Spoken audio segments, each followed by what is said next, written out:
പണ്ട് സ്കൂളിൽ പഠിക്കുന്ന സമയത്ത് റോസാപ്പൂക്കൾ തലയിൽ ചൂടുന്നത് എനിക്ക് ഭയങ്കര ഇഷ്ടമായിരുന്നു. അപ്പോൾ എൻ്റെ അനിയത്തി എന്നോട് പറഞ്ഞു, ഇതേപോലെ റോസാപ്പൂക്കൾ പറിക്കുകയാണെന്നുണ്ടെങ്കിൽ റോസാ ചെടിക്ക് ഒരുപാട് വിഷമാവും, റോസാ ചെടിയുടെ മക്കളാണ് റോസകൾ എന്ന് പറഞ്ഞു. എനിക്കെന്തോ ഭയങ്കര കുറ്റബോധം തോന്നാനായിട്ട് തുടങ്ങി. അതിനുശേഷം ഞാനങ്ങനെ റോസ് തലയിൽ വെച്ചിട്ടേയില്ല. കുറേ വർഷങ്ങൾക്ക് ശേഷം ഇപ്പോൾ റോസ് ഞാൻ വളർത്താൻ തുടങ്ങിയപ്പോഴാണ് എനിക്ക് മനസ്സിലായത് അതങ്ങനെയല്ല. റോസാ ചെടികളുടെ മക്കളല്ല റോസാപ്പൂക്കൾ. എന്നാൽ അതിൽ വരുന്ന അതിഥികളായിട്ട് മാത്രമേ നമ്മൾ റോസാപ്പൂക്കളെ കാണാൻ പാടുള്ളൂ. കൃത്യമായിട്ടുള്ള ഇടവേളകളിൽ നമ്മൾ അതിനെ കട്ട് ചെയ്ത് കൊടുക്കണം.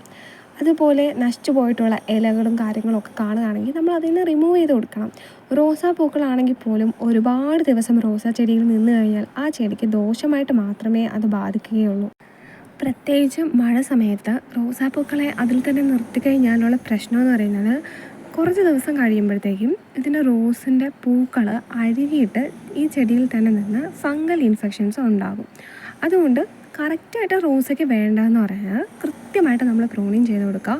പൂക്കളൊക്കെ കുറച്ച് ദിവസം, ഒരു 5-6 ദിവസം വരെയൊക്കെ നന്നായിട്ട് ഫ്രഷായിട്ട് നിൽക്കുന്ന പൂക്കൾ മാത്രം അത്രയും ദിവസം നിർത്തുക.